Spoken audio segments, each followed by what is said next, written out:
Yunara just dropped and she's already breaking the game, but what's the best rune on her and what's the optimal build? And last but not least, how do we pull those insane combos? I've tested everything in practice tool, and in this video I'm breaking it all down, from itemization to game changing mechanics that you can't miss.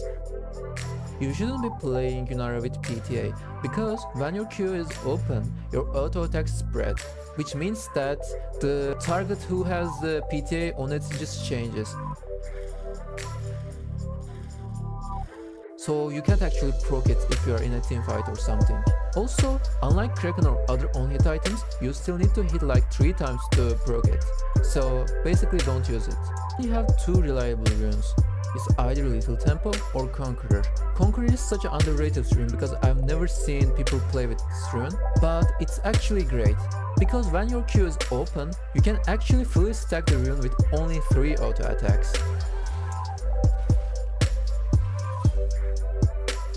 Gonna give you such a fast sustainability, but on the other hand, Little Tempo is great as well, because if you are having a bad matchup, Little Tempo can carry the early game, especially if you are trading in such a early levels like level 1 to level 3.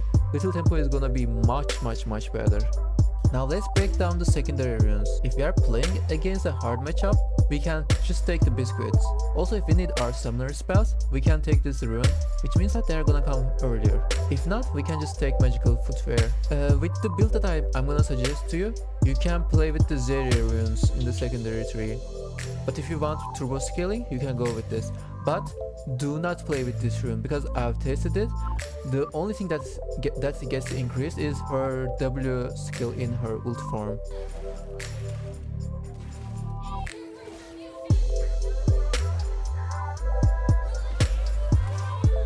So that's not a good rune.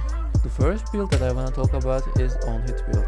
First we go Krakens, then we get Boots, we get Rage Blade, then we get Terminus, and last 2 items are optional, but in a normal situation we can get Runas and Bloodthirster. For optional items, we could get Borg against tanks, Jackshaw for survivability and tankiness, QSS for CCs, GA against dive comps like Y, Jarvan, that type of a comp.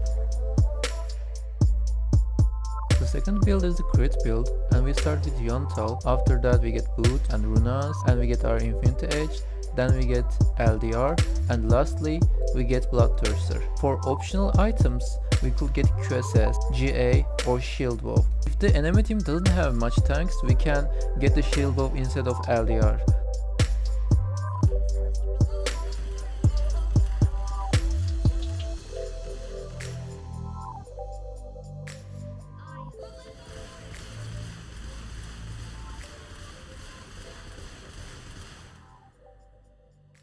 Now that we've covered the builds, let's talk about when to actually use them, because they actually serve very different purposes. Firstly, we got the on-hit Kraken build. Compared to other builds, this build actually has a perfect building path, because we can build Kraken first, which has way cheaper and better components compared to Yontal. Also, this build has more DPS, so if we are playing against tankier comps, like if they have more than one frontliner, then we can go with this build. There is also one more thing about this build that I love, that is, when we finish our Kraken, we get such an early power spike. But if we are playing the crit build, we actually don't get such a fast power spike. We kinda need to wait for our Infinity Edge, which is gonna be our 3rd item.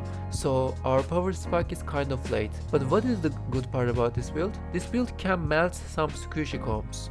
Other than that, I can't suggest this build that much.